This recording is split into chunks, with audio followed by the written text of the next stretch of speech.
중요 사건입니다. 네. 중요 사건. 강화도. 네, 강화도? 네. 강화도에서 있었던 사건인데요. 강화도 해병대 총기 난사 사건. 저번 주에 우리가 육군 그 이밀병 그 네. 총기 난사 사건 다뤘었죠. 네. 근데 이제 그 하다 보니까 그 쭉 총기 난사 사건 그 찾아놓은 목록이 쭉 있어요. 내가 거기에 또 몇 개 더 있어요. 네. 거기에 이제 이게 이 목록이 있길래 이제 이왕 한 거니까 이것도 좀 마저 하자. 그런 생각이 들어서 해병대 총기 난사 사건 이제 이렇게 그 잡아봤는데 해병대는 그 청룡부대예요. 청룡부대 유명해요. 청룡부대 아시죠? 청룡부대 그 육군에서는 맹호부대, 백마부대, 네. 우리 해병은 청룡부대. 해병은 정말 어떻게 보면 귀신 잡는 해병 아니에요. 네. 용감무쌍한 그 해병인데 해병대에서 강화도에 있는 해병대에서 총기 난사 사건이 벌어졌어요.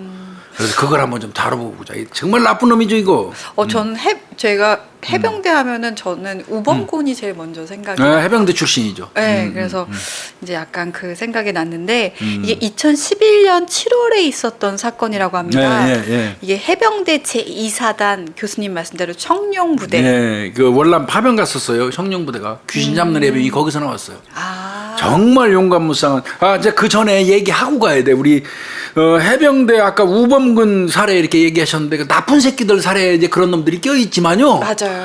해병대 저 출신들이 사회에 기여하는 것도 엄청 많습니다. 해병 전후에는 지금도 지역 같은데 이렇게 가면은요, 해병 그 옷 입고 빨간 명찰 탁 그 해병대 이거 상징은 빨간 명찰이에요. 아, 네. 빨간 명찰에 그 죽고 사는 그런 그 조직이에요. 그거 탁 하고 그 육각 모자, 사명 모자인데 그거 딱 쓰고 그 링 집어넣고 세무 그 군화.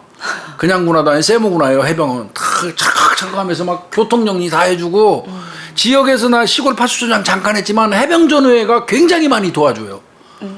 순찰 뭐 치안 활동도 맞아요. 도와주고 그다음에 무슨 행사 있으면 나왔고 교통 정리, 혼잡 정리 다 해주고 그리고 의리로 똘똘 뭉친 사람들이 많아서 해병들은 사회에 기여하는 게 엄청 많은 그런 부대라는 거. 지역 치안에서 가장 적극적으로 활동하시는 해병 분들이- 전후예요. 맞아요. 그다음에 어떤 그 강 같은 데 있어갖고 물에 빠져 죽은 막 그 익사 사고 나고 그래도 해병 전후회 쪽에서 들어와가지고 그 물에 들어가서 이거 시신 그 인양하는 것도 도와주고 그러거든요. 그래서 지역 사회에 해병 출신들 선후배들이 굉장히 좋은 일을 많이 한다. 이 얘기는 하고 가야 될 것 같아요. 네, 꼭 해야 될 것 같습니다. 다시 사건으로 돌아오겠습니다. 그 강화도 청룡부대에 있는 강화도 소초에서 발생했던 총기 난사 소초에서요? 사건이었는데요. 예. 가해자는 19살입니다. 네. 김민찬 상병이었다고 하더라고요. 그러니까 이제 만 19세겠죠. 네. 김민찬 상병인데, 근데 이 친구가 아마 이제 군생활 부적격자였던 것 같아요. 이른바 얘기하는 요즘 말로 관심병사, 뭐 문제사병, 뭐 이제 이렇게 좀 보는 것 같고, 그러다 보니까 아무래도 동료들로부터 조금 그 소외되는 이제 거의 왕따 수준이었던 것 같아요. 그게 본인은 이제 굉장히 불만이죠. 근데 이제 대다수가 어떻게 보면 왕따를 당하는 사람, 왕따를 시키는 놈들이 일본적으로 무작정 일본은 나빠요. 네. 네. 하여튼 근데 이제 본인은 그거에 대한 불만이 엄청 많이 쌓여 있었기 때문에 이게 사건이 이제 시작된 거예요. 네. 처음으로 돌아가 보겠습니다. 네. 이 사건의 첫 단추가 2011년 7월 2일 21시 20분부터 시작됩니다. 밤 9시 20분이네요? 네. 김상병이요. 그 예. 김민찬 상병이 아마 해안 초소를 근무하던 중에 예. 이게 한 약 40m, 400m? 400m? 그 편의점이 있었대요. 그치, 거기 가서 뭐 사오면 안 되는 건데. 아. 소초 근무자가 그 민간 거기 편의점 들락거리면 안 되죠, 근무 시간에. 네. 그러니까 애초부터 이놈은 그게 문제가 있었던 놈이에요. 근데 아마 그것도 사온 게 뭐예요? 소주 2병. 그 봐요. 사면 안 되잖아, 이게.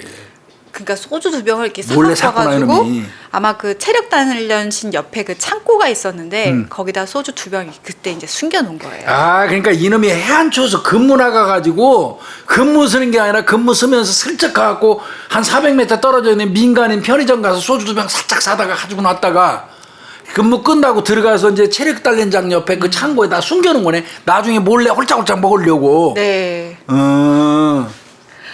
그렇게 홀짝홀짝 먹으려고 숨겨놨던 그 이제 소주가 있고요. 그리고 나서 이틀 후에 새벽 4시 반입니다. 예, 예. 기상 후에 그 식사를 하고요. 예. 근데 식사 일찍 하네요. 이게 소초 근무자들이라 막 이게 교대로 24시간 막 교대로 근무하잖아요. 밤낮 없이. 그러니까 04시 30분경에 기상한 모양이에요. 그러면서 그 체력 단련실장에 있는 그 탁구를 하는 그 곳으로 이동을 했다고 하더라고요. 탁구 쳤구만요, 가서. 네. 참. 그리고 나서 아침 7시에 식당에서 아마 음악 방송이 나오는데 이제 그걸 시청하고 있었대요. 근데 이제 그때 그 부대원들이 있잖아요. 그때 그 이름이 나오는데 권승혁 일병이 아마 선임병들하고 웃으면서 막 깔깔깔깔깔하고 막 대화하고 막 웃는데 자기는 거기에 소속이 못 돼 있는 거죠. 자기는 포함이 못 돼 있고 사람들의 웃음소리와 음악 소리가 막 들리는데 자기는 거기서 그걸 바라만 보고 있고 소외되고 있다라는 느낌을 딱 받으면서 아, 나 일 내고 자살해야 되겠다라는 결심을 했다고 합니다. 이때까지는 지만 자살하려고 맘먹었던 거 아니에요? 아, 네. 그죠? 그러니까 4시 30분에 일어나서 탁구 한 판 치고 밥 먹으러 간 거예요. 그 밥 먹는데 아마 식당에서 저 사병들한테 음악 방송 같은 걸 틀어주나 봐. 그런데 거기에 고참들 쫄병들 쭉 앉았는데 지는 상병인데 지 밑에 쫄병 그 권승혁 일병 네. 한 계급 낮은 일병이 선임들하고 화기애애하게 웃으면서 깔깔대는 걸 보면서 아씨 나만 왕따 되고 야 이거 살아서 뭐해? 내 죽어야 되겠다 이런 생각을 했다는 거예요. 그리고 네. 7시 30분이 됐어요. 네. 이제 창고로 갔지. 근데 이게 문제야. 창고에 소주 2병 숨겨놨었잖아요. 그러면 꼭 새벽부터 식당에서 기분 상해갖고 7시 반에 창고로 간 거예요. 술 먹으러 간 거지. 네. 거기 가서 숨겨둔 소주 한 병을 병나발 불었다고 그래요. 이렇게. 예. 그때 이제 이런 생각을 했다는 거예요. 아, 뭐 나도 선임병 다 죽이고 나도 그럼 죽자. 너도 죽고 나도 죽자. 이제 이런 참, 마음을 먹은 거죠. 정말 이게 무서운 거 이게. 아, 그리고 나서 그 마음을 딱 먹고 10시 45분이 됐어요. 10시 45분. 네. 10시 45분에 본인하고 똑같은 처지의 사병이 하나 있어. 네. 정준혁 2병이라네요. 20살. 나이는 하나 더 많아요. 정준혁 2병도 지랑 똑같이 이 따돌림 이제 왕따 비슷하게 이제 그런가 봐요. 그러니까 정준혁 2병을 참고로 불러요.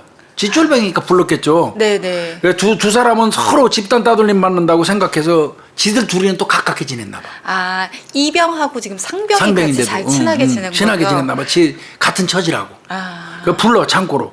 그래갖고 김상병이 김민찬이가 이제 권승혁이 정준혁 이병한테 이렇게 얘기해. 야, 아까 저 고참들하고 깔깔대고 웃던 그 권승혁 일병 있잖아요. 나 권승혁 일병 그 새끼 죽이고 싶은데. 아이, 그러지 마십시오. 정의병이 그죠? 네, 말립니다. 맞아요. 그러지 마십시오. 그렇게 네. 똑같이 그렇게 했을 거예요. 아마 지금 얘기한 것처럼. 네. 그러니까 이 김민찬이가 한참 생각하더니 야, 그럼 다 죽이고 우리 탈영하자. 아니, 저 정의병이 그러지 마십시오 하고 말리다가 이 새끼가 끝까지 말렸어야 되잖아. 근데 뭐 생각해 보니까 한참 생각해 보더니 그럼 이왕 죽이는 김에요. 다 죽이고 우리 탈영하죠. 이러는 거예요. 정의병이. 그러니까 오케이 이렇게 된 거야. 거기에 이제 한순간 이게 참. 네, 한순간에 정말 큰 사건에 대해서 이제 서로가 의기투합을 한 건데요. 거기서 김상병 술도 먹겠다. 이 옆에 그 같이 합세할 사람이 있잖아요. 야, 그럼 당장 하자. 바로 실행하자. 바로 가자. 그래서 정의병 오케이 합시다. 네. 그 창고 나왔어 이제. 네. 이제 시작되는 거야. 그래서 그럼 어떻게 하면 좋겠습니까? 이제 11시 15분쯤에 창고에서 나와서 서로 얘기를 하는데 야, 그 그 공중전화 부스 옆에 그 공중전화가 있나 봐요. 네. 고가 초소 근무자들이 거기 2명밖에 없잖아. 딱 제압하고 나서 거기서 총기 탈취하자. 그걸 쓰려고 이제. 네. 그랬더니 야, 근데 생각해 보니까 이 둘 제압할 수 있겠어? 이거? 잘못하면 실패할 가능성이 높으니까 초소도 좁잖아요. 네. 고가 초소니까 위에 있으니까 올라가고 그 안에서 또 한 사람 제압할 때 한 사람이 가만히 있겠어요?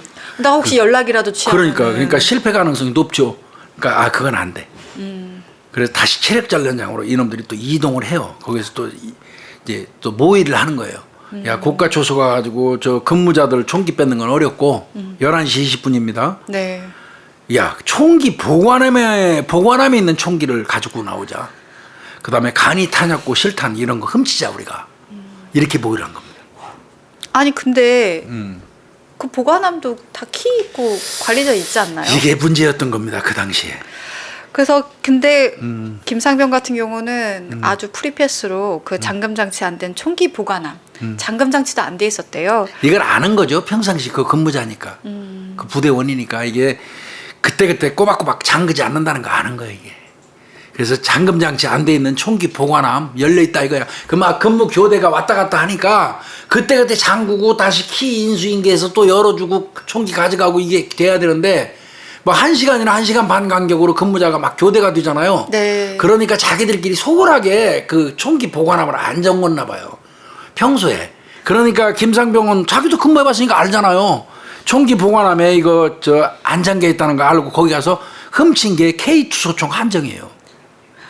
그럼 이제 K2 소총만 있으면 안 되잖아요. 탄환이 있어야 되잖아요. 그렇죠. 실탄이 네. 있어야 되니까. 네. 그것도 예비 생활관에 아마 그 탄약고 그 열쇠가 있었나 봐요. 그 가서 탄통 열쇠하고 간이약 그 간이 탄약고 상단에 있는 그 탄통? 예. 그 훔쳐가지고 이제 그 실탄도 확보한 준비가 된 거죠. 거네. 네. 그러니까 아마 예비 생활관에 탄통 열쇠가 있다는 얘기는 탄통 열쇠를 관리하는 누군가가 옷 속에 있거나 뭐 이런 거예요. 거기 가서 탄통 열쇠를 훔치고 간이 탄약고를 가가지고 위쪽에다가 원래 그 간이 탄약고도 위에다 올려놓으면 안 돼요. 실탄 같은 거. 안에다가 넣고. 안에 넣고 잠가야 되는데 이제 아까 말씀드린 것처럼 총도 수시로 교대하니까 그냥 열어놓고 탄통도 그 탄통도 가지고 나갈 거 아니에요. 근무 쓸 때 실탄도 그것도 그냥 상단에 놓고 근무자가 오면 총 자기 거 집어넣고 다 자기 거 가져가면서 그냥 위에 있는 거 실탄 들고 왔다 갔다 한 거. 이게 그 사실은 관리에서 이게 어떻게 보면 시작됐다고 해도 과언이 아니에요. 와, 근데 이게 총이랑 실탄인데 관리를 아무리 그래도 그렇지. 잘못한 겁니다, 이건. 그래서 이제 지금 K2 수총 훔치고, 네. 탄통까지 훔쳤으면 이제 많이 훔친 거죠. 네. 11시 35분이 됐어요. 모의한 지 15분 만에 다 총하고 탄화까지 이제 확보를 해서 두 사람이 휴대를 하고 나서 공중전화 부스 옆으로 갑니다. 아까 초소 있었던 그곳으로 초소 올라가는데 옆에 공중전화 부스가 있나 봐요. 민간. 김상병이 탄통 속에서 탄창 저 2개 중에 1개를 총에 이제 넣는 거예요. 차카탁하고. 네. 그냥 부르륵 나가는 거. 하나는 이제 체육복 그 주머니에다. 탁구 치던 거니까 체육복 주머니 넣어놓고. 정의병한테는 수류탄 1개를 줬어요. 수류탄을. 그러면서 그 고가 그 초소 쓰고 있는데 거기다 던지라는 거예요. 와. 이게 무서운 놈이 이거 진짜. 11시 40분에서 50분 사이에요. 네. 이때 둘이 이렇게 뭐 어슬렁 거리고 있으니까 그때 이승열 상병이 아마 그 공중전화 부스로 다가왔었나 봐요. 그때 김상병이 이 이승열 상병을 향해서 조준 사격을 합니다. 그래서 살해했죠. 그게 네. 첫 번째 살인이에요. 네. 그리고 그때 정의병은 이제 공중전화 부스로 수류탄 들고 간 거예요. 그러니까 너는 빨리 가서 그 고가 초소에 있는 거기다가 수류탄 투척해. 그래서 글로 신경이 쏠리면 자기는 내무반 같은 데서 다다다다다. 자기가 미워한 사람들 다 죽이겠다는 의미거든요. 분산시켜서. 네. 그래서 정의병 보내서 고가 사다리에 수류탄 투척하라고 시키고 간 사이에 이제 지는 꽝 소리 나면 막 할판이야.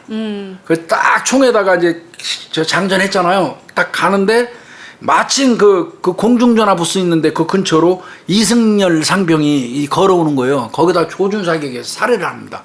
이건 김민찬이가 한 거예요. 네.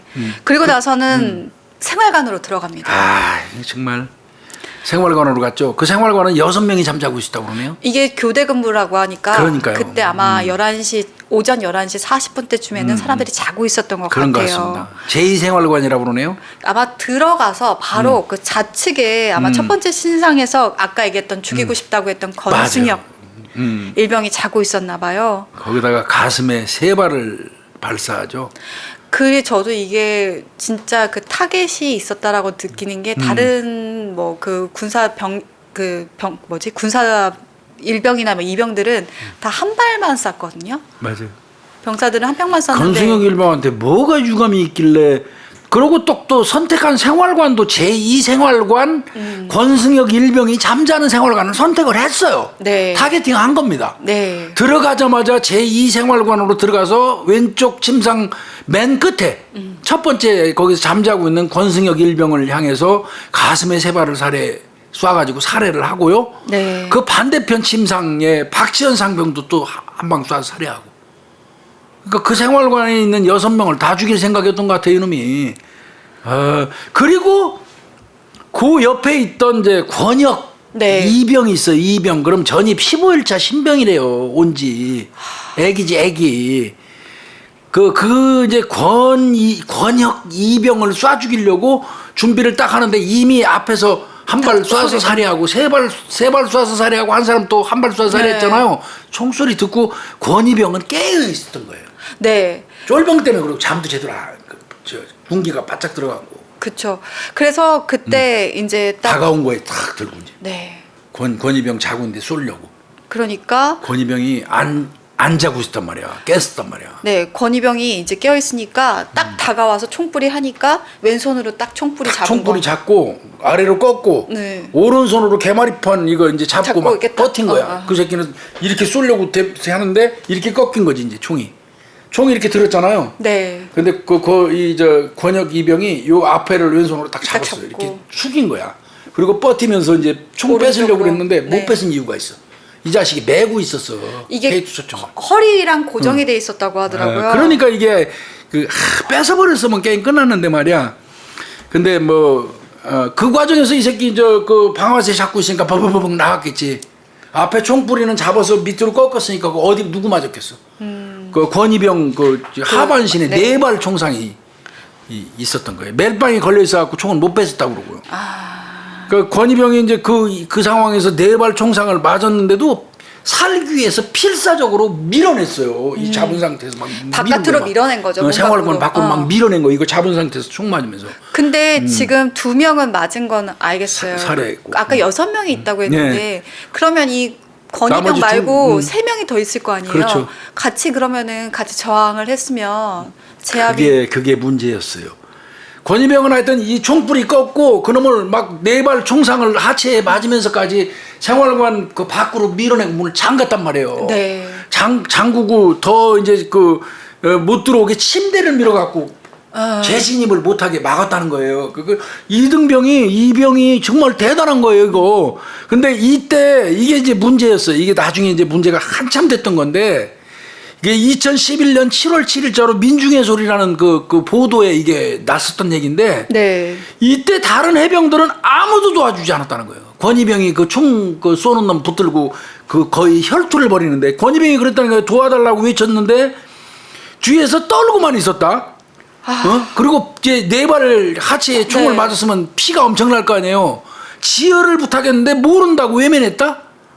지혈은 해줄 수 있잖아요. 네, 그래서 스스로 옷을 찢어가지고 본인이 스스로 지혈을 했다. 이게 피 많이 나오면 죽어요. 알잖아요. 네, 하체라고 하더라도 이게 실혈사로 피가 많이 흐르거나 혹시라도 이게 동맥을 건드리면은 큰일 나거든요. 그래서 스스로 옷을 찢어서 지혈을 해서 그래서 다행히 생존했다 그러는데 이게 후송까지 그 권이병이 1시간 정도 대기를 할 정도까지 갔을 때 이건 그 뒤에 수습 부분도 뭔가 엉망이고 여기서 보면서 아까 제가 말씀드렸던 용맹스러운 해병의 모습이 안 보여서 속이 아팠던 거예요. 가슴이 아프고.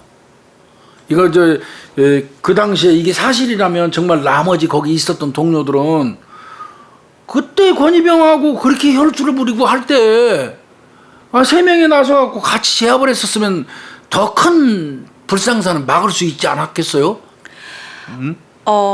그러면 김상병은 일단 네. 총을 그래도 확보한 채로 바깥을 밀려난 거죠, 이제. 밀려났네요. 그러면 이제 총소리가 다 들었을 텐데 다른 곳에서도 지금 막 이 사태를 알고 있었을 거 아니에요. 그거에서 이제 또 그런 얘기가 나오더라고요. 다른 생활관, 아까 제2생활관에서 그 사고가 났죠. 네. 버버버벙 소리 났을 거예요. 내가 생각 봐봐요. 처음에 3발 쐈죠. 네. 권일병한테. 권승혁 일병한테. 3발, 그 다음에 박지현 상병한테 1발, 4발 쐈죠. 그 다음에 여기 권혁 이병한테 4발 쐈죠. 그러면 벌써 8발이잖아요. 그러면 그 소리가 다 들렸으면 다른 생활실에서 다 들은 거예요. 네. 그럼 그들이 총을 들고 이놈을 제압하러 온 게 아니라 그 총성을 들은 해병들이 초소를 이탈해서 도망가기 바빴다는 거예요. 속옷만 입은 채 부대를 뛰어나와서 도망가는 모습이 인근 주민들한테 목격됐다 이런 보도가 있어요. 그러니까 다른 생활관에서 저 팬티바람에 잠자고 있다가 총소리 나니까 그냥 그 길로 내쳐 뛰어가지고 밖에 나가는 게 밖에 있는 민간인들 눈에 띄었다는 거예요. 여기서 정말 그 귀신 잡는 해병, 용맹스러운 해병의 어떤 그런 모습이 좀 상치되니까 좀 아픈 느낌이 드는 거죠. 뭐 대체로 다 19살, 20살, 뭐 21살 어린 군인들이었다고 하더라도 그리고 뭐 참 목숨 앞에서 얼마나 그 당당할 수 있을지 모르겠습니다만은 함부로 말할 거는 아니라고 생각 들지만 그래도 군부대고 특히나 내가 생각했던 해병이기 때문에 더 그래요. 저는 총을 맞고 있는데 그래도 그건 도와줬어야 되지 그건 않을까. 도와줬어야죠. 라는 생각을 혹시 하는데요. 그게 실수해서 자기들 그냥 다 죽을까봐 가만히 있었던 것 같아요.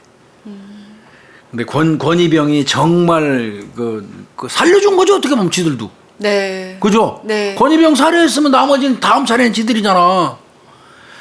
그런 거고 그 사이에 이제 막 그 총소리 듣고 나머지 생활관에 있던 사람들 초수 근무하는 놈들 도망가는 사이에 김상병은 부대 휘젓고 다니는 거예요. 네. 막 쏘면서. 그래서 그럼- 이 새끼 저 밀려났잖아요. 네. 어디로 갔어요? 부소초장실 갑니다. 부소초장실. 쟤한테 감정 있는 사람인 것 여기가 같아요. 초소라고 했잖아요. 그러니까 네. 부소초장실이라면 두 번째 이제 2인자인데 거기 가서 부소초장 이승훈 하사가 아마 거기 있었나 봐요. 살해하죠. 네. 그러면 4명 살해했네요. 네. 이승훈 하사까지 살해했으면 4명 살해. 그리고 11시 50분이 됐습니다. 소초장하고 이제 딱 맞닥뜨리게 됩니다. 이게 휘젓고 다니다 보니까 이제 소초장이 나왔겠죠. 소초장하고 딱 마주쳤어요. 또 소초장도 죽겠네. 근데 이때 김상병이 소초장님 죄송합니다 라고 하면서 소총을 두고 도망을 갑니다. 그러면 이건 희한하다. 이런 그러니까 부소초장까지도 지가 감정이 있어서 쫓아가 살해한 것 같아요. 네. 그 보니까 권일병 감정이 있었던 것 같고 박시현 상병 감정이 있었던 것 같고 뭐 이 감정이 있었나 봐요. 그리고 이제 쪽 그 생활실에서 밀려난 다음에 이놈이 간 거는 부소초장 이승훈 하사한테 감정이 있었나 봐요. 네. 가서 바로 찾아가서 죽이는 거 아니에요. 그죠? 그리고 이제 계속 돌아다니다가 소초장하고 마주쳤는데 소초장은 안 쐈어요. 그리고 심지어 소총까지 두고 놓고 도망갔어요. 소초장님 죄송합니다 그랬다면서요. 네. 참. 그러면 이제 그 사이에 아까 수류탄 던지라고 시켰던 정의병 있잖아요. 네, 정준혁이 병. 네, 네. 요 놈은 고가 조수로 올라가려고 했어요. 진짜 네, 가서 네. 수류탄 투척하려고. 근데 그때 병사들이 총소리를 듣고 내려다보는 거예요, 밑을. 그리고 이미 그 들어가기 전에 생활관 들어가기 전에 또 이승열 그 뭐지 상병이죠. 그 상병한테도 쐈었잖아요. 그 소리 듣고 아마 총소리 나니까 고가 조수에 있던 그 해병들 2명이 밑에 내려다봤나 봐요. 그러니까 이놈이 저 수류탄 들고 올라가려다가 움찔한 거예요. 그쵸. 그래서 투척을 못한 거고 이제 다시 돌아온 거야. 그러면은 김상병 아까 휘젓고 다녔다고 하는데 그러니까 중앙통로에서 만났다는 거예요. 아. 만났다는 거예요. 그때 이제 물어봤겠지. 야, 너 수류탄 던졌어? 그러니까 막 다들 관심이 그쪽으로 가야 되는데 수류탄도 안 터진다 보니까 너 왜 수류탄 안 던졌어? 그러니까 아유, 진짜 이렇게 못했어요. 이렇게 얘기한 거야. 그러니까 일단은 둘이 또 체력 단련실 옆에 창고 소주 숨겨놓은 데로 도망가요. 이 그러면서 새끼니까 은신처가 여기야 보면. 그러니까 같아요. 그러면서 김상병이 야 너 못 던질 거면 수류탄 나한테 줘. 그걸 건네줬어요. 네. 그리고 너랑 나랑 같이 죽자. 이제 그쯤에서 그러는 거지. 야, 이제 사고 쳤으니까 너랑 나랑 같이 죽자. 안전핀 딱 빼요. 수류탄. 동반 자폭이죠. 쉽게 얘기해서. 네. 자폭하자는 거죠. 이제 그러는 사이에 정의병이 이놈은 또 그래도 살려고 순간적으로 문을 확 열고 튀어나왔다는 거예요. 그 안전핀 뽑자마자 확 튀어나왔다는 거예요. 문 열고. 아. 그 바람에 뻥 하고 터졌는데 정의병 이놈은 살은 거예요. 그리고 김민찬 상병 이놈은 거기서 파편상을 입고 쓰러졌어요. 근데 죽지는 않았답니다. 참 묘한 일이에요, 나보고. 원래 수류탄이 터지면 그건 그냥 산산조각 나는 건데 어떻게 그 파편상 불량품인가? 그거 정 PD 이런 경우 있어요? 난 수류탄 터져가지고 여기서 터졌는데 안 죽었다는 게 이해가 안 가요. 저는 교수님 근데 이게 똑같은 건 아닌데 계속 이게 우봉건 사건 나오는데 우봉건 사건은 본인이 자살할 때만 터지고 다른 건 다 불발이었잖아요. 맞아, 또 그런 것도 있어서 그러니까 이게 불발 아니면 뭐 성능에 문제가 있는 건지도 모르겠어요. 하여튼 살았어요. 네. 김상병 이놈은 파편상을 입고 쓰러지기만 해서 살았어요. 네. 그래서 그럼 체포되는 거예요, 이거. 탈출한 정의병은 그 요놈은 이제 탈령했어요. 정의병 요놈은 이제. 거기서 수류탄 그러네요. 터질 때 문 박차고 나가고 살았잖아요. 네. 그 길로 냈다 도망간 거예요. 그랬다가 다음날 새벽에 다른 데서 잡혔어요. 자, 그러면 이 사건으로 몇 명이 죽었냐면 총 4명 죽었어요. 아까 첫 번째 마주쳤던 이승열 상병 죽었고요. 그다음에 권승혁 일병 죽었고요. 박지원 상병. 박지원 상병 죽었고요. 그다음에 그다음에 부소장. 부소초장. 네. 이승훈 하사. 그러니까 이 4사람이 사망을 해서 이 사람들은 이제 뭐 결국 순직 처리되죠. 대전 현충원에 이제 그 묻혔어요. 네. 그리고 2명 이제 김상병 요놈 포함해서 2명 부상. 아까 권혁 이병이었죠. 그러니까 네. 그리고 본인 포함해서 그 이렇게 큰 사건이 났어요. 이게 이 강화도 그 해병대 총기 난사 사건의 같은 그 진행 과정입니다. 이게 이제 어쨌든 난리 났죠, 이거. 둘은 잡혔지만 진상 조사가 들어가야 되잖아요. 난리 이 안에 났습니다. 진짜 뭐 김상병 주장대로 여기서 뭐 그 왕따라고 해야 되나요? 그런 것이 있었는지 괴롭힘이 있었는지 집단 괴롭힘이 있었는지 확인이 돼야 될 것 같고 그다음에 아까 총기 보관의 문제 같은 것도 그럼요. 그건 심각한 거예요. 있다 보니까 이게 진상 조사가 이제 국방부에서 합동 조사단을 꾸렸더라고요. 그리고 그동안 해병대에서 어떻게 보면 고질적인 관행이라고 여겨졌던 기수열애. 그 이제 군에 가면 해병대는 뭐 이를테면 152기 뭐 130기 이 기수가 있어요. 그 선임 기수, 이제 아래 기수 이렇게 따지는데 그 기수열애라는 게 있는데 기수에서 쟤는 빼버리는 거예요. 그러면 투명인간 되는 거예요. 기수에서 기수열애 판정을 받으면. 그 해병대 어떻게 보면 지금은 완전히 없어졌겠지만 그 기수열애가 예전에 있었다고 하거든요. 네. 그 기수열애를 받으면 어떻게 보면 군대 생활하는 동안에 투명인간이 돼버리는 거니까 이건 치욕이죠. 그 잘못된 문화, 이른바 얘기하는 집단 따돌림. 네. 이거에 대해서 이게 문제가 있는 게 아닌가 해가지고 국방부 합동조사단에서도 김상병이 진짜 기수열애 받았는지 그래서 그거에 대한 어떤 그 소외감 내지는 반감으로 이런 일을 저질렀는지 네. 이런 거 조사를 철저히 했다고 그러더라고요. 네. 처음에 김상병 같은 경우는 기수열애가 있었다라고 얘기를 하면서 네. 나는 너무 죽고 싶었고 더 이상 왕따나 기수열애는 없어야 된다. 그 얘기는 지가 기수열애 받았다는 소리잖아요. 네, 그렇게 얘기를 했다고 하더라고요. 그래서 자기는 너무 소외당했었다라는 얘기를 했었다고 하는데요. 기수열애가 이제 정말 해병대에서 어떻게 보면 오랜 학습이에요. 이게 부적응 사병 있잖아요. 이제 이게 김상병 같이 네. 그런 사람을 선임이 딱 지정해요. 저 정 누구 안 되겠지? 이게 전부 다 모여서 얘기하는 거야. 야, 쟤 진짜 안 되겠다. 저 고문관 저거 더 이상 저거 안 되겠다. 저 기수열애 하자. 그러면 합의가 되잖아. 그러면 대표적인 선임이 한 사람이 조용히 이병을 불러. 너 어디 창고로 와. 그러면 선임이 딱 가고 너는 오늘부로 기수열애야. 이렇게 통보해요. 그러면 그 통보 받은 사람은 그 다음 날부터 투명인간이 되는 거예요. 왜? 같이 있는 동료들이 훈련할 때 뭐 근무 나갈 때 이거 다 열애시켜버리고 나보다 쫄병인 놈도 나한테 인사도 안 하는 거예요. 그게 기수열애가 그거 받으면 거의 치명이죠. 후임병도 선임 대우를 안 해주니까. 그러니까 조용히 부르는 거예요. 이렇게 있다가 여러 명이 세바는 거예요. 우리 여러 명이. 야, 저 김윤희 저 이병 저놈 저거 도저히 저 고문관 저거 안 되겠어. 야, 저거 벤치하자. 그러면 오케이, 다 협의가 됐어. 그럼 내가 대표로 창고 같은데 아니면 뭐 저 철봉대 있는 데로 야, 김윤희 잠깐만 나와봐. 그럼 이제 오는 거야. 그러면 야, 너 오늘부로 기수열애. 그 통보를 기수열애 통보 받았어. 그리고 그 다음 날부터 딱 본인이 느껴. 밑에 쫄병들도 저 경례도 안 하는 거예요. 쉽게 얘기해서. 기수에서 열애됐다는 얘기, 넌 해병 아니라는 소리예요. 그래서 기수열애라는 게 정말 이게 나쁜 그 오래된 그 관행이다, 악습이다. 이런 얘기가 상당히 많았었고 아마 제가 알기에는 이 사건을 계기로 해가지고 극히 일부에서 있었던 일이거든요. 그 기수열에도 네. 그 이 사건을 계기로 해서 완전히 사라진 걸로 제가 알고 있어요. 그게 이제 기수열인데 김상병 메모에서도 그런 얘기 많이 나왔죠. 네, 예. 뭐 땡땡 역 같은 놈들 기수열애 시켜봐. 막 이런 등등의 어떻게 보면 악의적인 적의를 품는 그런 메시지들이 발견이 됐습니다. 메모 많이 써놨대요, 그렇게. 네. 조사관이 물어봤어요. 누가 너 왕따 시켰냐? 누구누구다 대답까지 했대요. 그리고 이때 이제 항상 그 국방부 합동조사단 나와도 반드시 오시는 분들 있죠. 국가인권위원회. 국가인권위에서도 조사, 현장 방문하고 기초조사하고 했어요. 네. 기수열애 등 인권 침해 행위가 있었을 개연성이 높다 이렇게 판단만 하고 왔어요. 아, 현장 조사하고. 왜냐하면 나중에 김상병이 처음에는 자기가 기수열애 당한 것처럼 얘기했는데 나중에는 난 기수열애를 당하지 않았다. 곧 당할 것으로 내가 생각이 들어서 그 강박적인 그런 맞아요. 사고 때문에 내가 일을 한 것이다.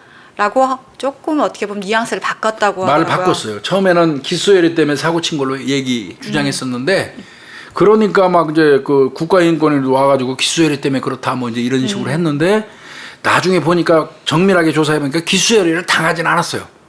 근데 다만 이제 분명한 거는 소외 받고 왕따 당한 건 사실인 것 같아요. 그래서 이제 조만간 기수열애 당할 거라는 강박이 있었나 봐 머릿속에. 예. 그렇게 이제 본인도 바꿨고요. 그러면 김상병 얘는 도대체 어떤 애길래 이런 짓을 했을까 이제 확인을 해봤어요. 네, 근데 훈련소 때 인성검사를 했어요. 예, 했대요. 근데 성격 장애하고 정신분열이 좀 의심된다 해서 간신병사로 분류가 됐던 상황이라고 하더라고요. 이때 훈련소에서 정리했어야 돼요. 이런 경우는. 근데 그냥 그대로 훈련소에서 실시한 인성검사 그냥 그렇게 관심병사로 분류하면서도 그냥 합류는 시켰나 봐요. 입대 전에 인성검사도 있었거든요. 훈련소 들어가기 전에. 네. 그때도 위험도가 높은 거로 나왔다고 그래요. 해병은 잘 아시다시피 지원해요. 네. 그 입대 전에 인성검사할 때도 위험도가 있는 인물로 나왔고 훈련소에서 실시한 인성검사에도 문제 있는 걸로 나왔는데 이 사람을 그대로 그냥 받아들인 게 이게 문제가 된 것 같아요. 이게 저는 더 의미가 있다고 생각을 하는 게 이게 인성검사가 보통 들어갈 때 자필로 갈 거 아니에요. 그죠? 보통은 그러면 이게 우리가 그 뭐 진짜 문제가 있어서 개인별로 검사를 받을 때 성격 검사 정신분열 나오는 것보다 이게 더 러프하게 했던 건데 거기서 또 잡혔다라는 거잖아요. 그러니까요. 그러면 이게 진짜 이거는 경계를 했었어야 되는 건데. 경찰도 그 인성검사 해가지고 문제 있으면 안 뽑잖아요. 네, 요즘에 PR 검사를 해가지고 거기서 이게 수치만 보는 게 아니라 저희가 뭐 그 그래프 읽는 법이 있어요. 그래서 프로파일러들이나 심리학을 공부했던 사람들이 투입이 돼서 거기서 그 인성검사 다 체크를 하거든요. 근데 하여튼 이 입대 전에 민간인 신분에서 인성검사할 때 위험도가 높은 사람으로 나왔고 네. 훈련소에 입소해가지고 거기에서 인성검사할 때도 성격장애하고 정신분열 증세 있다고 그래서 관심병사로 분류까지 했는데 합류를 시킨 거예요. 해병대에. 이때 배제했어야 돼요. 요즘에는 해병 들어가기 힘들어요. 지원한다고 그래서 뭐 굉장히 네. 까다로워져서 밀렸다고 하더라고요. 네, 해병 아무나 가는 데 아니에요. 네. 그래 결국 얘가 부대에 들어오는 바람에 부대 생활에 이제 부적응하는 건 지극히 당연한 거죠. 이 정도면. 네. 내 개인 사물함에 메모에 발견된 게 꽤 많더라고요. 뭐 학교 다닐 때 문제야. 본인 스스로 이렇게 적어놨나 봐요. 선생님께 반항민 욕설, 그다음에 사회 성격이 군대에서도 똑같아. 모든 것 포기 심정. 포기 심정. 뭐뭐 하는 놈들 다 죽여버리고 싶다. 엄마 미안해. 이런 메모가 있었대요. 이거 이미 이 내용만 봐도 이거 일 저지르기 직전이에요. 이거. 이게 메모에 본인이 학교 다닐 때 문제야 뭐 이런 식으로 평가를 해놓은 거잖아요. 스스로. 네. 이거는 제가 봤어도 본인이 스스로 인지를 했었으면 이 상황을 좀 피하는 게 좋았을 거 얘기를 했었어야 됐잖아요. 얘는 근데 그게 컨트롤이 안 된 거예요. 본인 스스로 학교 다닐 때 문제가 있었고 선생님한테 반항하고 욕설했다는 거 사회에서 내가 가지고 있던 성격이 군대 와서도 똑같다. 나는 이제 틀렸다. 모든 거 포기하고 싶은 심정이다. 스스로 자책하는 거예요. 이게 어떤 면에서 보면. 이게 진짜 큰 게요. 그 사춘기 때 이럴 때 이게 발현이 되기 시작을 하는데 이게 마지막이 이제 어떻게 보면 군 생활이라고 그렇지. 단체 생활이잖아요. 내가 단체 사회에 적응을 못하네. 학교 생활까지는 그럭저럭 이게 컨트롤이 돼요. 근데 군대 와서 나 역시 안 되나? 이 상황에서 내가 적응이 안 되네. 그러면 내가 사회에 나가서도 적응하지 못할 거라는 걸 본인들이 느껴요. 이럴 때는 정말 뭐 총기 같은 것도 있고 나한테 괴롭혔던 이 안에 집단 내에서 오히려 바깥에도 못 나가잖아요. 그러니까 자기가 적개감도 되게 심해지고 그런 실행력도 높아져요. 그래서 이런 일 저질러. 네. 그리고 뭐 무슨 놈들 다 죽여버리고 싶다는 말도 써놨잖아요. 엄마 미안해 하는 건 일 저지르기 직전에 한 얘기예요, 이거. 그죠? 이런 거 등등이 개인 사물에서 개인 사물함에서 발견이 됐다는 거예요. 그래서 군 당국에서 결론을 내렸네요, 보니까. 네. 성격 문제하고 기수열애 뭐 이거 당할 거에 대한 강박 이런 게 복합적으로 작용했다고 이제 그 군 당국에서는 결론을 내렸어요. 김상병은 그런 문제가 있었다고 하지만 정의병도 있잖아요. 그렇죠. 합류하려고 했었던. 이병 수리탄 던지기로 한 놈. 네, 사실 정의병이 이 사실에 대해서 들었을 때 누군가한테 사전 고지를 해줬거나 아니면 본인 같은 경우도 좀 더 적극적으로 말렸다면 이런 사태까지는 안 지가 가봤을 오히려 텐데. 부추긴 걸 다 죽여버리자고? 다 죽여버리자고 오히려 부추겼잖아요. 처음에 얘기할 때. 네. 이 정의병 이놈도 나쁜 놈이에요, 그러니까. 근데 얘는 왜 이런 네. 앙심을 품었냐면 선임병한테 가혹행위 당한 거에 앙심을 품었대요. 선임병한테 이제 기합받거나 뭐 이런 모양인데 근데 이제 구체적으로 예를 들은 게 있더라고요. 선임병한테 그럼 너 어떤 식으로 가혹행위를 당했길래 네가 이런 짓을 했어? 하고 이제 그 조사관이 질문했겠죠. 네. 거기 보니까 선임이 성기를 태운다고 하면서 전투복 지퍼 위에다가 F킬러를 뿌리고 불을 붙였다. XX 병장이 하나님과 동기라고 하면서 기독교 믿지 말고 나한테 기도해라. 그러면서 성경책에다 불을 붙였다. 지가 보고 있는 책에 요 두 가지를 사례를 가혹행위 당한 거를 정의병이 들었어요. 아마 이 지퍼 위 그 바지 지퍼에다가 F킬러를 뿌리고 라이터 불을 붙였나 봐요. 성기 태운다고. 그런 가혹행위 이게 좀 굴욕적이죠, 사실은. 아무리 쫄병이라도.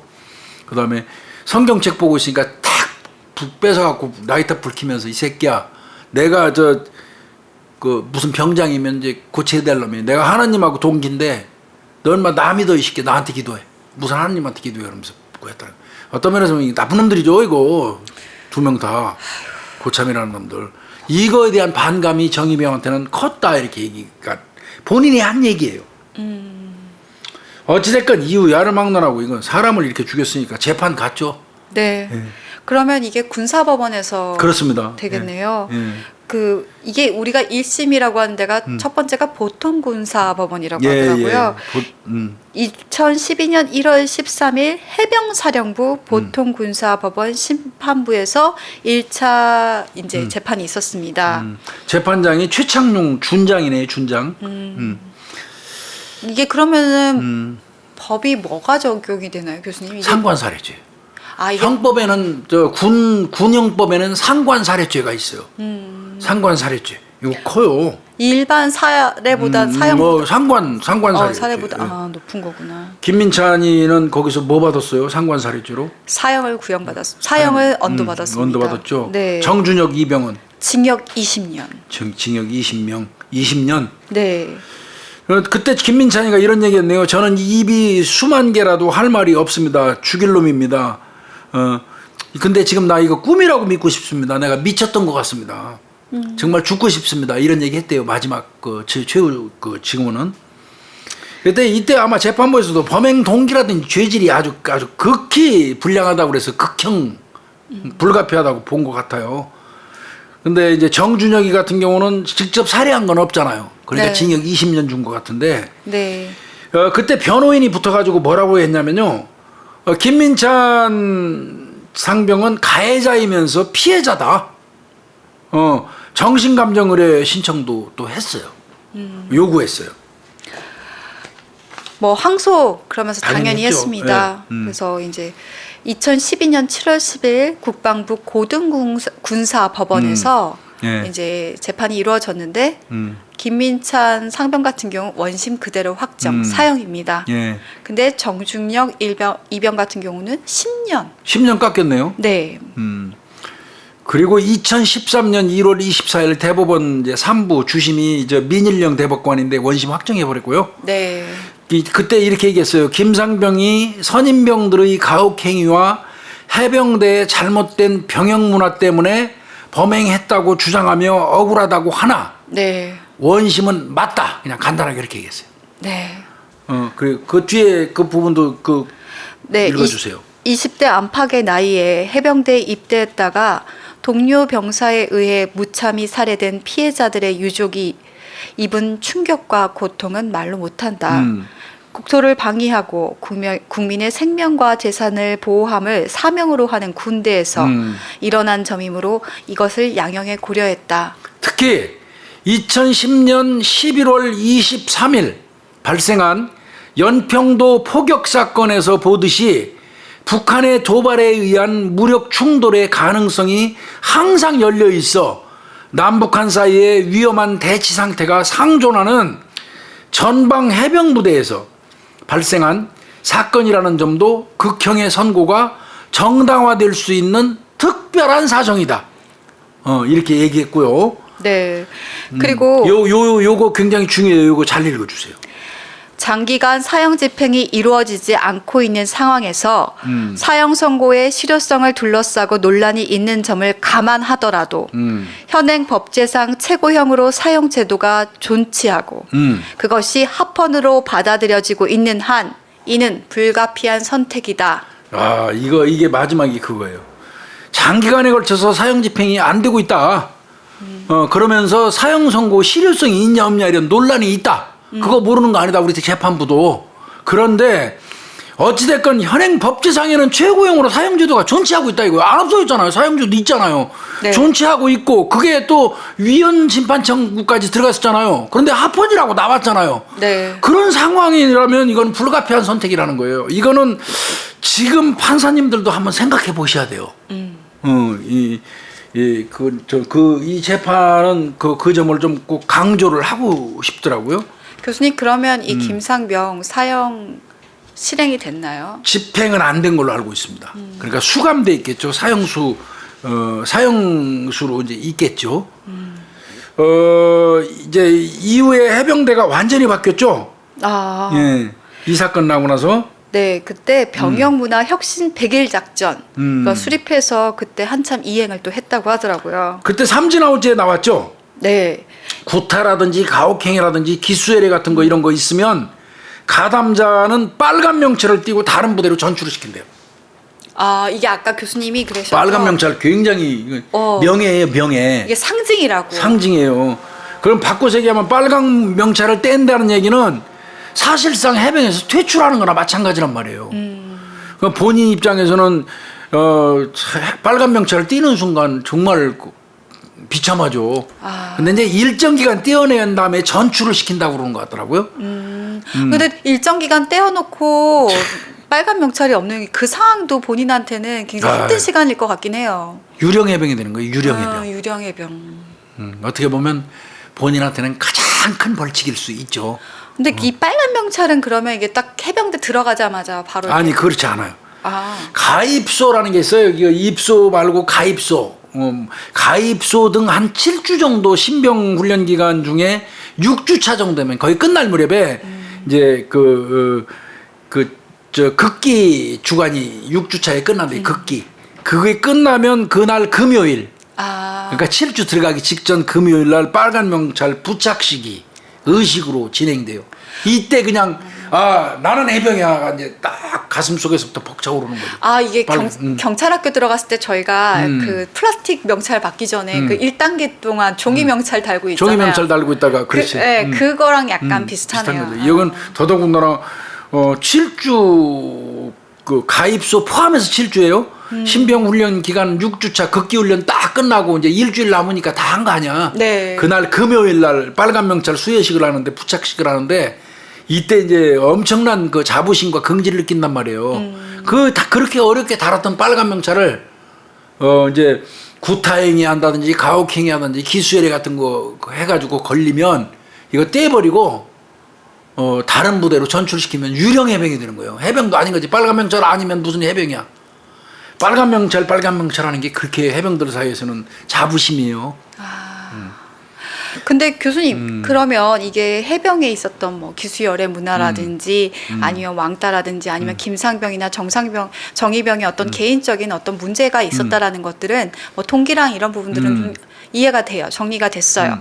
그렇다면 이게 또 아까 총이 없었다면 이렇게까지 맞습니다. 관리가 이루어졌다면 분명 이게 큰 피해는 없었을 텐데 그럼 이 총기 관리에 대한 탄환 관리에 대한 문제는 또 어떻게 제기가 됐나요? 그러니까 총기 보관함이 오픈돼 있었죠. 네. 열려 있었잖아요. 이때 상황부사관이 이석한 상태였대요. 그 자리에 자리 있었으면 없었어요? 자리에 없었기 때문에 그런 문제가 생겼다는 거예요. 원래는 그러면 그 총기 거기에 있어야 보관함에 되는데. 그걸 관리를 한 사람이 있어야 된다는 얘기죠. 상황부사관이 있어야 되는 거예요. 우리도 왜 상황실장, 부실장은 반드시 있죠. 네. 실장이 쉬는 시간 전반하고 쉬면 상황부실장이 반드시 상황실에 앉아갖고 형사 들어와서 저 급하게 나간다는 총기 열어가지고 네. 그 주고 지급하고 써놓고 하잖아요. 네. 상황부사관이 그 시간대에 총기 보관함이 있는데 있었어야 되는 거예요. 근데 아마 자리를 비우는 사이에 그 열쇠는 열려 있고 하니까 와서 슬쩍 총 가져간 모양이에요. 그러니까 이 상황부사관 이석한 사람은 처벌받았겠죠. 아, 이제야 이해되네. 그 열쇠가 그 안에 있었다는 게 사람들이 있는 데서 안에 있었던 게 본인이 자리를 자주 비우니까 야, 나 찾지 말고 거기서 그럼 찾아서 가. 이게 그럴 수도 있어요. 이게 고정화된 패턴이었었구나. 아까도 말씀드린 건 탄통 같은 것도 탄약고에 넣어놓고 잠가야 되는데 귀찮으니까 교대 수시로 하니까 탄약고 위에 탄통 거기다 올려놨던 거예요. 교대하는 사람이 그냥 들락날락 들고 하게. 그것도 알고 있었기 때문에 문제된 거. 그러니까 총기 저 실탄 관리가 엉망이었던 거예요. 더더군다나 이 탄통 그러면 탄통을 가져가면 탄통도 또 잠겨 있잖아. 네. 그거 열어야 되잖아. 네. 근데 그 열쇠는 이놈이 미리 확보했어. 얘는 어디서 확보했냐면 상근 예비역 한 명이 원래 열쇠가 2개예요, 2개. 네. 탄통은 열쇠 관리가 2개인데 따로따로 관리해요. 김윤희 관리, 네. 나 관리 두 사람이 합쳐져야지 탄통 열을 수 있단 네. 말이에요.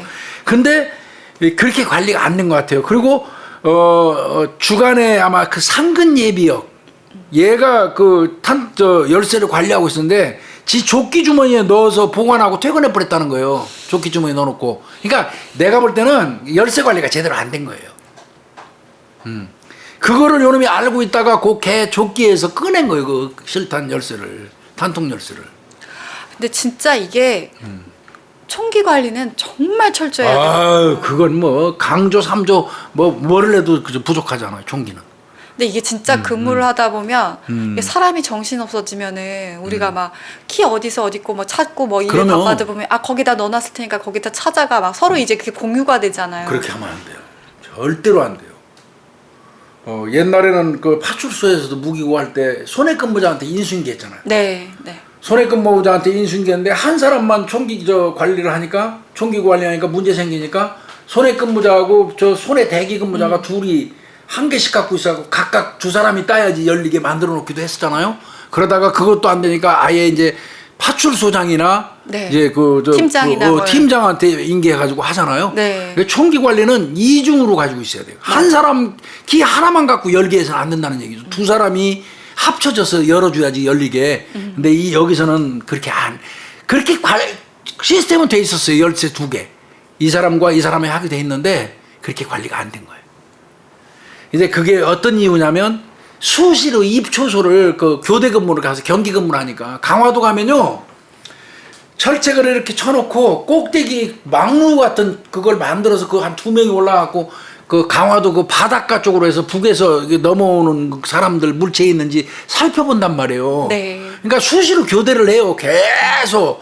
이러니까 총기 들고 와서 잠그고 또 하고 또 하고 또 실탄 가져가고 이게 귀찮으니까 자기들끼리 아름아름 편케 해버린 거예요. 탄통 위에다 올려놔버리고. 키 관리는 한 사람이 한 거고 그냥 주머니에 넣어놓고. 그 다음에 부실장이 있는데 총기함이 있는데 부실장 그 자리 지키고 있다가 오면 총기 주고 해야 되는데 안 잠근 상태에서 올 때마다 여는 게 귀찮으니까 살짝 열어놨던 것 같아 내가 보기에. 그런 것 같아요. 그리고는 또 이석해버려서 자리를 그 사이에 얘가 와서 가져가 버린 걸. 이게 총기 관리는 맞아요. 김윤희 프로파일 말대로 총기 실탄 관리는 이거 거의 목숨이에요. 이거 진짜 뭐 남자분들은 잘 아시겠지만 총은요, 특히 저는 제가 K2를 쏴봤잖아요. K2의 위력이라는 거는 어마어마하지. 어마어마해요. 이게 제가 쏘고 나서도 어깨에 오는 반동이라든지 나는 K2 소총을 못 쏴봤어요. 어마어마하더라고요. 근데 이게 진짜 누구한테 맞으면 그 K2 소총이 지금 경찰에서 쓰나요? 제가 그 사격할 때 쓰는구나. 사격할 때는 쏴요. 그러니까 유사시에 무슨 전시가 발발하면 경찰도 총 들고 나가서 전쟁해야 되니까. 근데 나는 M16까지 쏜 것 같아요. 경찰 생활하면서. 처음에 그 카빈 쓰다가 카빈 소총 쏘다가 군대 생활할 때는 M1 들고 했어요. M1. 네, 엄청 무거운 거. 그때 교수님이 제가 그 총기 사건 얘기할 때 얘기를 하셨어요. 하여튼 이게 난동 시간은 따지고 보니까 2~30분밖에 안 돼요. 그 사이에 별다른 제지도 없이 부대원 30명이 있는 데서 4명이 살해되는 이런 그 참사가 일어났는데 30명 대부분은 또 지시를 그렇게 했던 모양이더라고요. 문 걸어 잠그고 생활관에 숨어 있으라고 지시가 떨어진 모양이 난동 피우고 막 돌아다니니까. 그래서 제압하러 안 나갔던 것 같고 또 생활관에는 총이 있지 않으니까 총 들은 놈한테 또 가서 붙어 싸울 수도 없잖아요. 그러니까 뭐 피해를 줄이기 위해서 아마 그랬던 것 같아요. 그런 지시가 떨어졌던 것 같아요. 근데 이제 그럼에도 불구하고 빨리 어떤 제지를 군부대 내에서 못했다는 거, 그리고 권역이병 그 사건은 아무리 생각해도 이해할 수 없고 그래요. 그죠? 네. 요놈은 사형 집행이 안 됐지만 하여튼 사형 받아서 수감 중에 있습니다. 아휴, 참 진짜 그 젊은이들이 어떻게 보면 나라를 위해서 자신의 가장 빛나는 시절이잖아요. 젊은 19, 시절에 20살 진짜 황금기에 거기 가서 군대에서 단체 생활을 하는 거잖아요. 그럼요. 사실 단체 생활이라는 게 자신의 어떻게 보면 자유라든지 자신이 하고 싶은 걸 내려놓고 적응을 하는 건데 거기서 목숨을 잃었다라는 게 너무 안타깝습니다. 그리고 해병대 같은 경우는 스스로 대한민국 해병이 되겠다고 자원해서 가가지고 정말 지옥 같은 훈련을 거쳐서 빨간 명찰을 획득하고 그 명예 자부심으로 제대하고 나서도 그 자기들끼리 길에서 만나도 선후배 이게 딱 알아오면 바로 격리하는 게 해병 전우들이에요. 또 그런 정신이 있었기 때문에 청룡부대가 뭐 베트남 전쟁 가서도 혁혁한 성과를 올렸고 대한민국 해병 귀신 잡는 해병이라는 말까지 이렇게 미국 해병이 세다고 얘기하는데 우리 해병이 더 세요. 자부심 갖는 그런 해병에 먹칠을 하는 이런 짓을 김민찬이라는 그 상병 19살 먹은 김민찬 상병이 한 겁니다. 진짜 그 들어갈 때 선발할 때부터 이 사람들이 위험도가 높다고 한다면 이건 진짜 단체 생활이고 안에서도 이상 징후가 발생을 하게 되면 이거는 정말 가차없이 이건 단체 생활이잖아요. 누굴 봐주고 할 게 아니라 그 부분에 대한 대처, 총기 관리 또 철저하게 이루어져야 되는 것 같아요. 권승혁 일병 같은 경우는 뭐 권승혁 일병이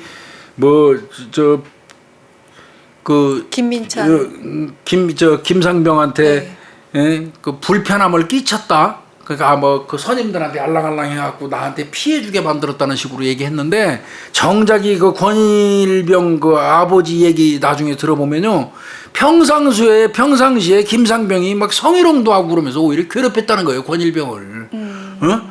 그래서 부모님한테도 하소연하고 권일병이 그다음에 그 권일병의 형이 그 육군 하사였었대요.